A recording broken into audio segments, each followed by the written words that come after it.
Hello and welcome to this edition of Market Mantra, in which we give you a complete update on the economic, business and stock market news of the day. I am Anubha Rohatgi and with me is my co-anchor in Hindi, Manoj Pathak. नमस्कार, market मंत्र के ताजा अंक में आपका स्वागत है। आधे घंटे के इस कार्यक्रम में हमेशा की तरह हम देश और दुनिया की चुनी हुई कारोबारी, आर्थिक और शेयर बाजार से संबंधित ताजा खबरों को लेकर हाजिर हैं। हमारे साथ खबरों पर चर्चा के लिए ऑनलाइन आमंत्रित हैं वरिष्ठ आर्थिक पत्रकार उदयन रे। उदयन, नमस्कार, कार्यक्रम में आपका स्वागत है। धन्यवाद मनोज। आइए शुरुआत करते हैं अंग्रेजी में हेडलाइन से, जिसे लेकर मौजूद हैं Anubha Rohatgi. Thank you, Manoj.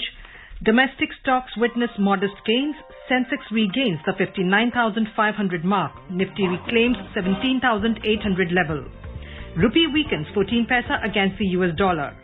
And Brent crude prices hit 3-year highs to trade above $82 per barrel. घरेलू शेयर बाजार में लिवाली तेज। सेंसेक्स 59,500 और निफ्टी 17,800 के स्तर से एक बार फिर ऊपर उठकर हुए बंद। $1 के तुलना में रुपया हुआ 14 पैसे कमजोर। और अंतर्राष्ट्रीय बाजारों में ब्रेंट कच्चे तेल की कीमत 3 वर्षों के उच्चतम स्तर $82 प्रति बैरल से ऊपर पहुंची।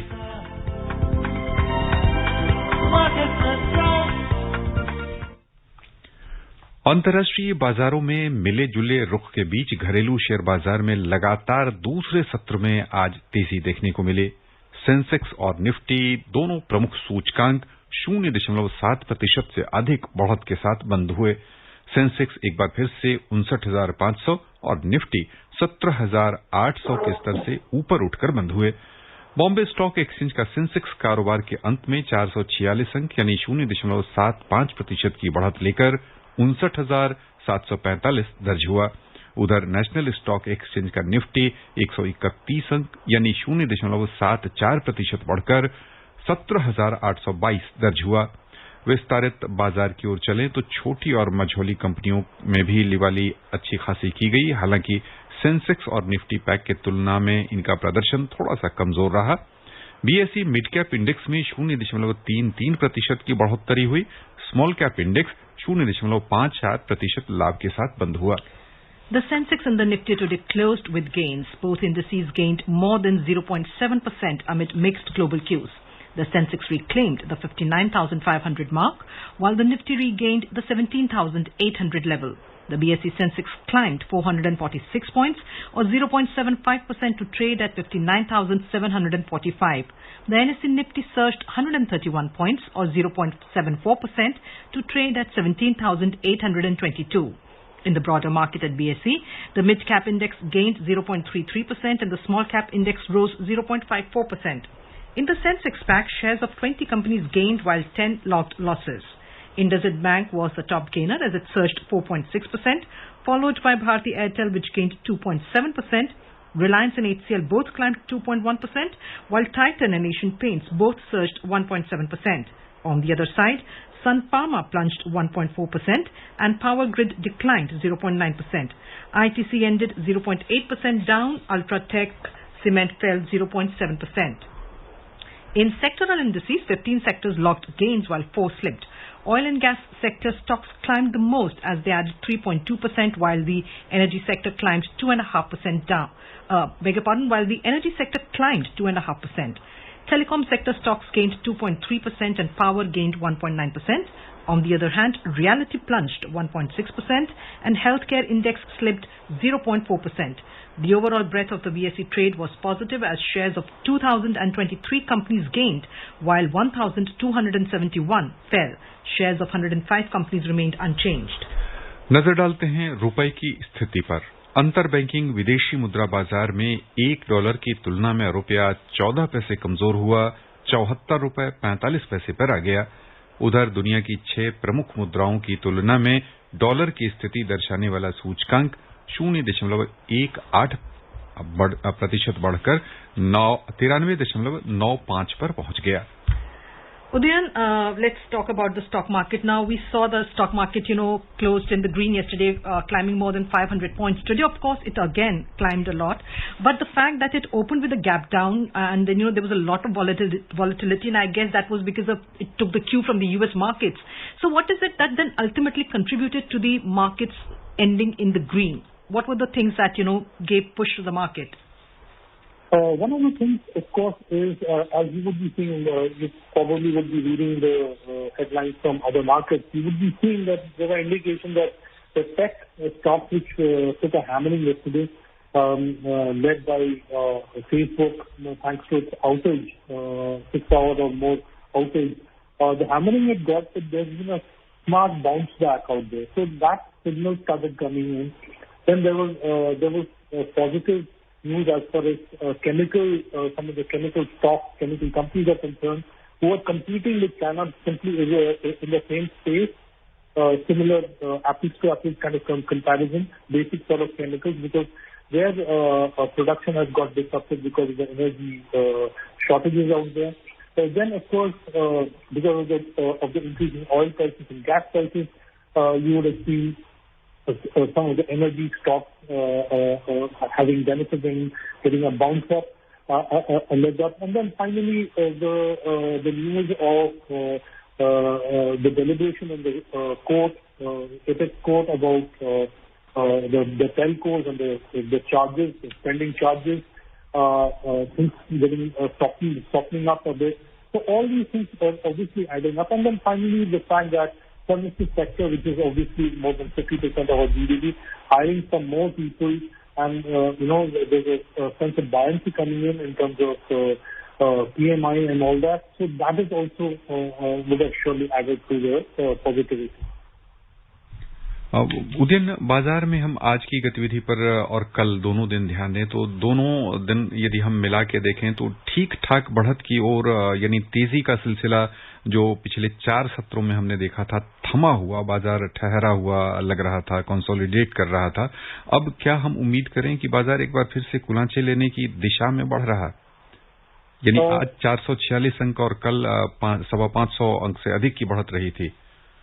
मनोज, ये उतार चढ़ाव वाली स्थिति चलती रहेगी, ये मेरा मानना है। और ये अब से अगले 2 हफ्ते तक है।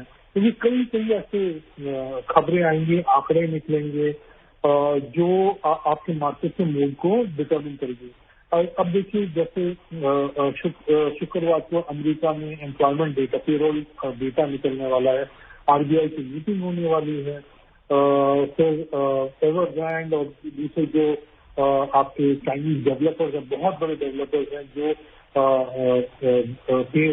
बॉन्ड कूपन पेमेंट में डिफॉल्ट कर रहे हैं या डिले हो रहे हैं और प्रेशर बना पड़ा है, वहां पे एक स्टैगर्ड इफेक्ट हो कि तेलों के दाम और कितने बढ़ेंगे।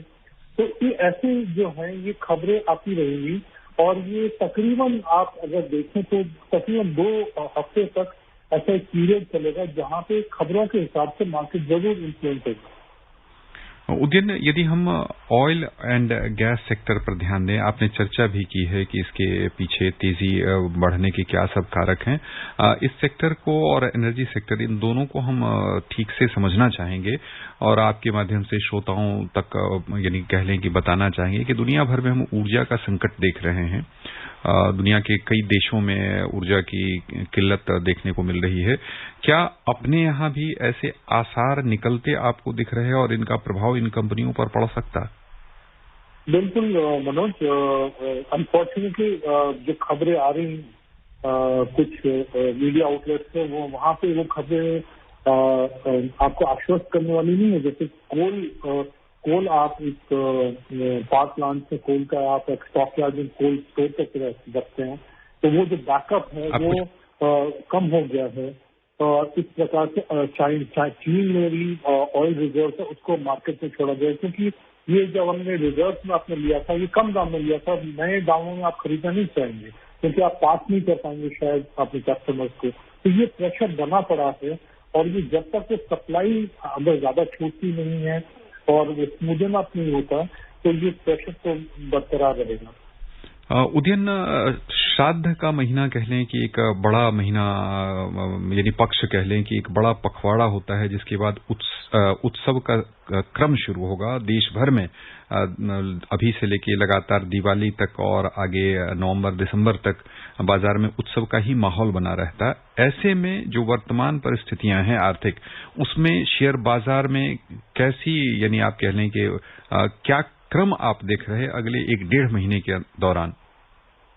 देखिए मनोज, अभी तक तो ब्रॉडली ये पॉजिटिव ही रहेगा, सकारात्मक ही रहेगा, अनलेस हम ऐसे कोई ठोस कदम आरबीआई की तरफ से देखते हैं जिससे आपका डैम्पनर सेंटिमेंट डैम्पन हो सकता है।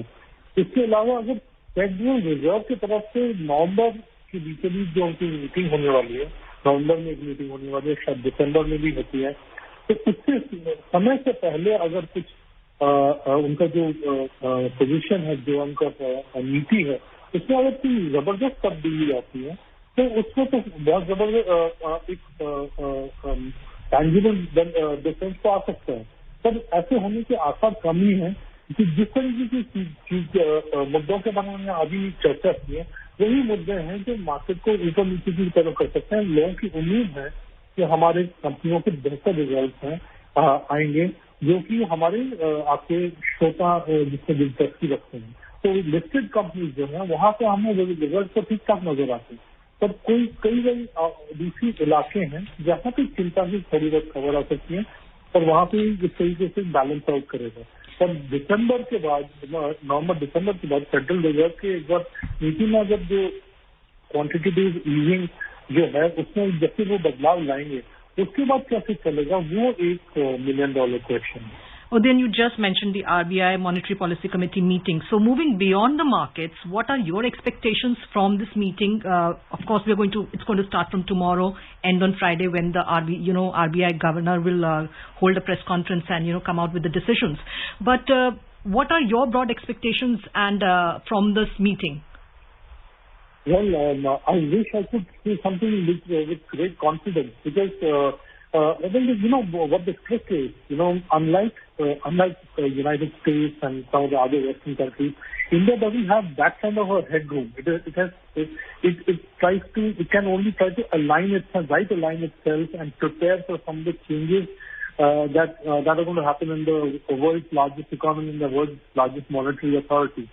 So therefore, now in terms of quite a few emerging markets have already changed their rate cycle. I mean, some of them have sort of started tightening their monetary policy.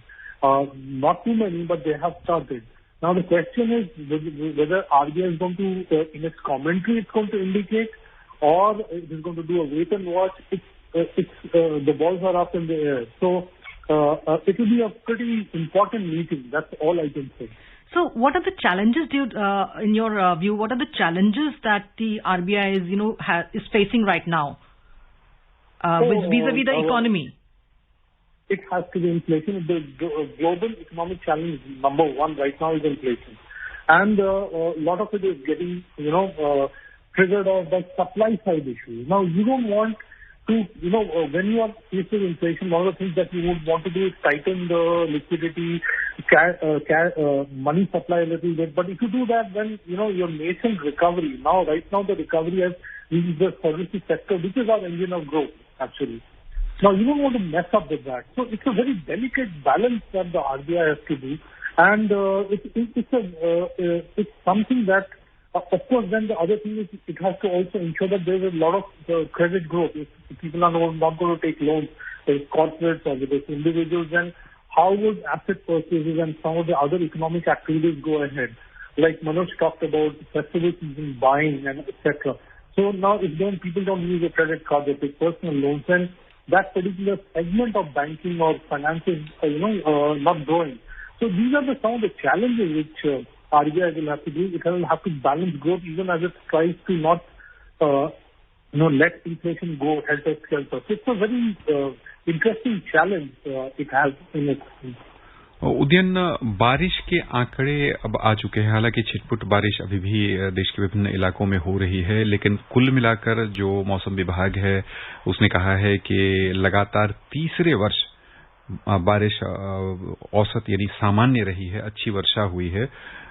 बारिश अच्छे होने से ग्रामीण भारत पर और कह लें कि शहरी भारत पर भी किस रूप में प्रभाव पड़ेगा और कौन कौन से सेक्टर जो आने वाले दिन हैं उनमें हम बेहतर परिणाम देख सकते हैं?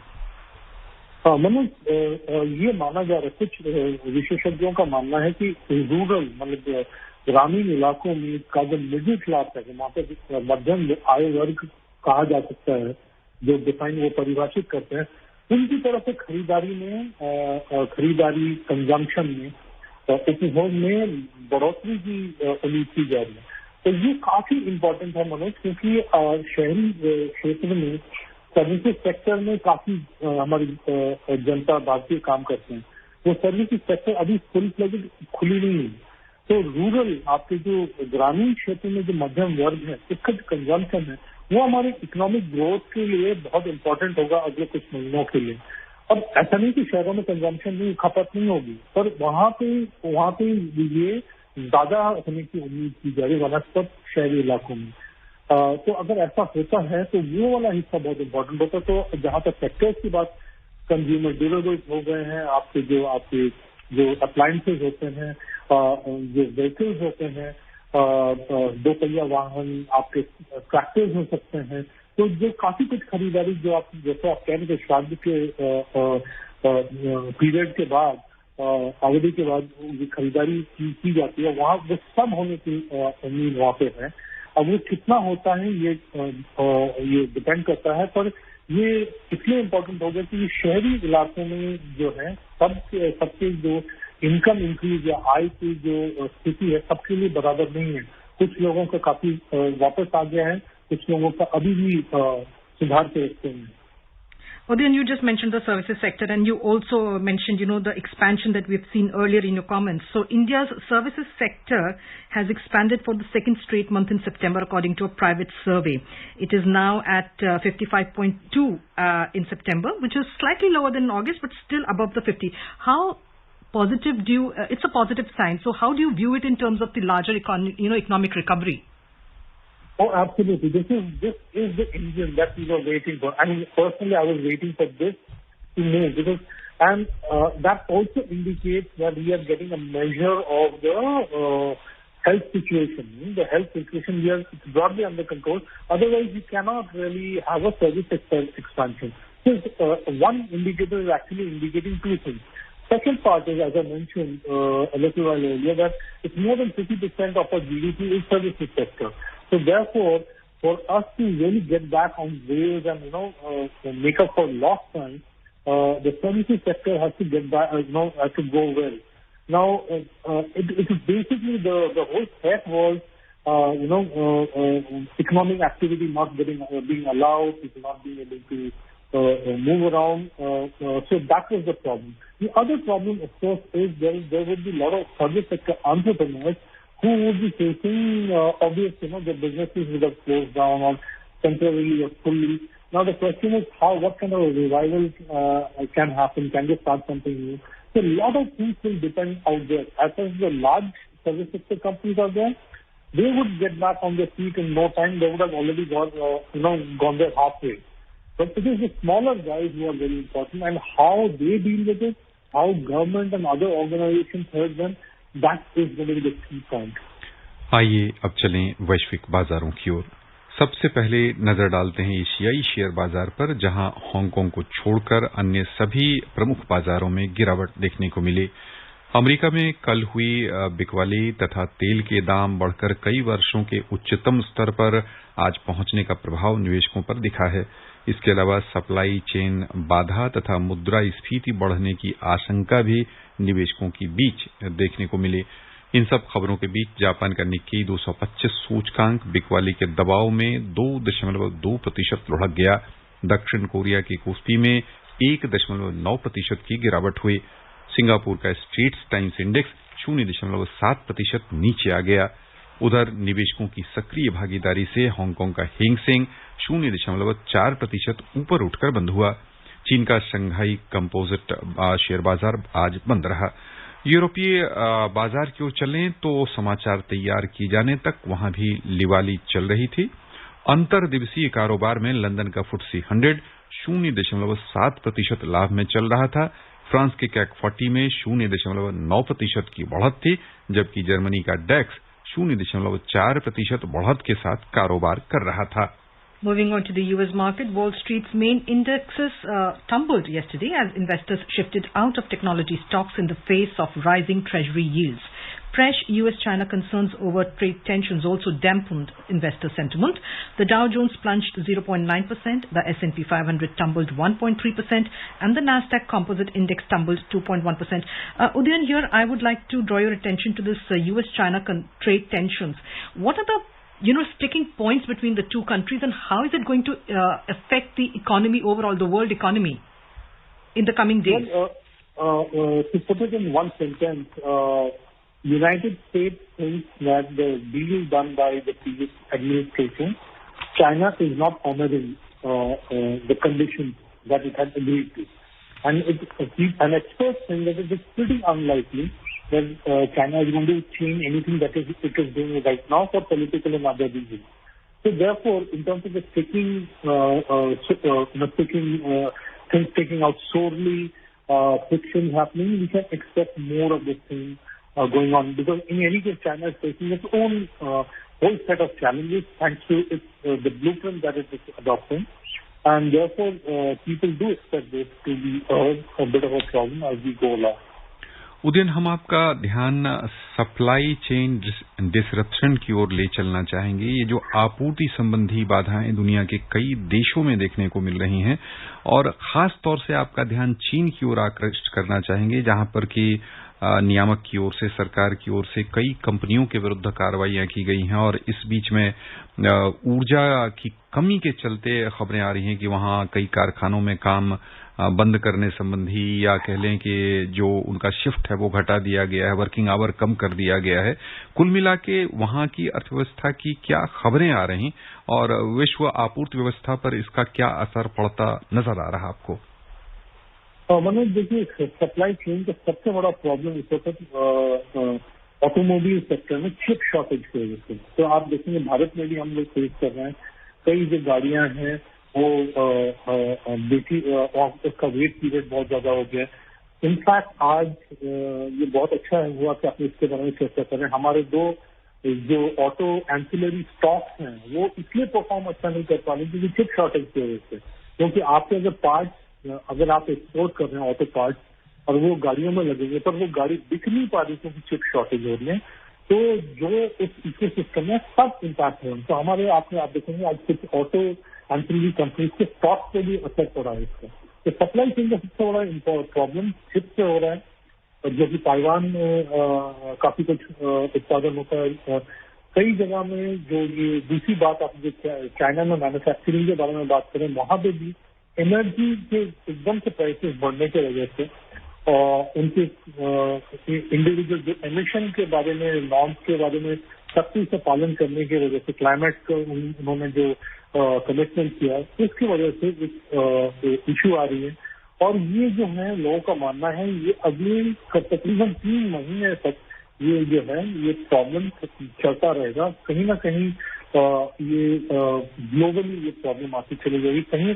और याद रखें मनोज, ये सिर्फ सप्लाई चेन में प्रॉब्लम सिर्फ मटेरियल्स का नहीं है, मैन पावर का भी हो रहा है। अमेरिका में मैन पावर का है, ब्रिटेन में मैन पावर का है कि लोग बेरोजगारी जरूर है, पर जहाँ पे लोगों को रखने की जरूरत पड़ी वहाँ पे लोग मिल नहीं रहे। तो ये अजीबोगरीब किस्सा जो है सामने आ रहा है। हमारे लिए, हमारे देश के लिए रॉ मटेरियल की प्रॉब्लम है, कोल का आपूर्ति, तेल की सही दाम पे मिलना, ये सब हमारे लिए इशू बना है। और इसको ये एकदम से सप्लाई जो होता है, सप्लाई चेन रिलेटेड इश्यूज फौरन सॉर्ट आउट नहीं होता, उनको एक 90 दिन, 100 दिन, 180 दिन ये पीरियड देने लगता है। आइए खबरों का सिलसिला आगे बढ़ाएं। वस्त्र मंत्रालय ने 160 करोड़ रुपए के प्रावधान वाले समग्र हस्तशिल्प क्लस्टर विकास योजना को जारी रखने की मंजूरी दे दी है। ये योजना मार्च 2026 तक चलेगी। इस योजना के अंतर्गत हस्तशिल्प से जुड़े कारीगरों को बुनियादी ढांचे, बाजार तक पहुंच, डिजाइन और तकनीकी उन्नतीकरण संबंधी सहायता दी जाएगी। समग्र हस्तशिल्प क्लस्टर विकास योजना का उद्देश्य स्थानीय कारीगरों और लघु तथा मध्यम आकार वाले उद्यमियों के लिए विश्व स्तरीय बुनियादी ढांचा उपलब्ध कराना है, ताकि वे उत्पादन बढ़ाने के साथ निर्यात कर सकें।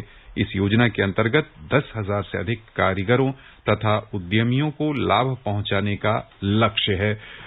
वस्त्र यानी कह लें कि जो टेक्सटाइल सेक्टर है वहां पर जो यह योजना मतलब कह लें कि आगे फिर से बढ़ा दी गई है, इससे कितना लाभ पहुंचेगा इस सेक्टर को ओवरऑल? ये तो बहुत ही इम्पोर्टेंट है। ये एक जगह में है, हम डोमेस्टिक तो हमारी कंजम्पशन होगी, इंटरनेशनली हमें भी मतलब यहाँ पे कॉम्पिटिटिव होने की जरूरत है, क्योंकि हमारे नेबरहुड एशिया में हम ग्लोबली अनकॉम्पिटिटिव है। हमारे बांग्लादेश है, वियतनाम में हमसे बेहतर आप हस्तशिल्प की तो जरूर बात कर रहे हैं, यहाँ पे वो मैकेनाइज करते हैं, पर ये एक ऐसे वस्त्र जो है वो गारमेंट जो है एक ऐसा इलाका है, एरिया है जहाँ पे हम एक अच्छी स्ट्रैटेजी के साथ आगे बढ़ के हमारे जो एडवांटेजेस है और हमारे जो स्किल है, हमारे जो आर्ट फॉर्म्स है, इसको हम एक्सप्लॉइट कर सकते हैं। Moving on to commodities, Brent crude oil futures today hit near 3-year highs. Brent prices rose to trade above the $82 per barrel mark, while U.S. benchmark crude prices were close to 2014 peaks. Crude prices rose after the OPEC Plus supplier group decided to stick to a gradual output increase plan rather than fully opening the taps. In intraday trade, Brent crude was trading around $82.40 per barrel, while WTI crude prices were at $78.50 per barrel. Udayan, the fact that the energy prices are rising, of course, we saw the positive effect of it in the stock market, where the oil and gas sector, the stocks climbed the most today. But on the other hand, rising oil prices, and it's something that, even the US and countries like US and India are worried about, because our economy, we are the third biggest importer in the world of oil, our oil basket is such. So the economic recovery that we are seeing, which is slowly getting back on the track, and we are seeing positive results overall, the rising oil prices are going to put a dampener on that. How critical is this? Oh, it's absolutely critical. And, some of the rising stock prices that we talked about, I mean, this is transient. I mean, if it's eventually going to affect the demand, nobody likes, there's only so much of higher prices that you can pass, Right. And in a short period of time. So when your prices go up very sharply, then, you can't pass it, and at some point it will start affecting demand. And mark my words, the moment it starts affecting the demand, this association of oil producing countries will have to, augment their supply. Right now, they're holding that supply, and most people like me can't understand for the love of our life why. In fact, you were saying that the OPEC Plus will have to at some point, increase the supply. But as of now, the OPEC Plus has said that it has agreed to only add 400,000 barrels per day in November. It's still holding. What are the factors? Do you think what is happening in China, the fact that the production is, slowing down there, it is also like OPEC is looking, further ahead and probably imagining or probably assuming that the demand will again dip, and that is why it's, kind of not increasing the output? Very quickly. That is one of the reasons. Then it's also the question is it's the OPEC Plus. It's also a consensus thing. What is the thing in which everybody agrees? So these are things that are important. जी, आइए चलें सराफा बाजार। Multi commodity exchange में अक्टूबर में आपूर्ति होने वाले सोने का मूल्य आज 160 रुपए घटा 46,710 रुपए प्रति 10 ग्राम पर आया। दिसंबर में आपूर्ति वाली चांदी 80 रुपए घटकर 60,870 रुपए प्रति किलो रह गई। बस यहीं पर श्रोताओं की ओर से उदयन आपका बहुत बहुत धन्यवाद। धन्यवाद Manoj. And before we close, a reminder of the headlines. Domestic stocks witnessed modest gains. Sensex regains the 59,500 mark. Nifty reclaims 17,800 level. Rupee weakens 14 paisa against the US dollar. And Brent crude prices hit 3-year highs to trade above $82 per barrel. And that's it in this edition of Market Mantra. We'll be back tomorrow at 3 p.m. with Money Matters. Till then, goodbye. Namaskar.